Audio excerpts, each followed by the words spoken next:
Star cineplex, এখানে Prince movie 2 দিন ধরে চলতেছে না। এই ব্যাপারটা নিয়ে অনেকে আপসেট হয়ে চলে যাচ্ছে। এই ব্যাপারটা নিয়ে আপনারা প্রযোজক হিসেবে কিরকম কি আপনাদের কেমন চলতেছে?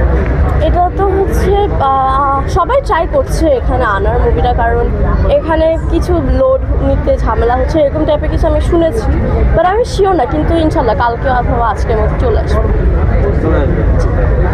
এই যে শাকিব খানকে নিয়ে অনেকেই সুযোগ পায় না কাজ করার, আপনি পেয়েছেন প্রথম মুভিতেই শাকিব খান এবং তার যে ক্রেজ ওয়ার্ল্ড ওয়াইড, এখন শাকিব খানের মুভি, গান, টিজার, ট্রেলার মুক্তি পেলেই ওয়ার্ল্ড ওয়াইড তার রিভিউ দেওয়া হয়। তো এই ব্যাপারটা নিয়ে আপনাদের মুভি নিয়ে কেমন রিভিউ পাচ্ছেন এবং এটা নিয়ে কেমন? রিভিউ তো সবাই যে আর ভালো রিভিউ দিবে এটার কোনো কারণ নেই, সবাই খারাপ ভালো সব মিলে মিশিয়ে দিচ্ছে। কারো কারো ভালো লাগতেও পারে, কারো কারো ভালো নাও লাগতে পারে। আপনার নিজে 2টা গান রিলিজ হলো জি, এবং টিজার, এই 2টা গানের মধ্যে কোন গানটা বেশি ভালো লাগছে?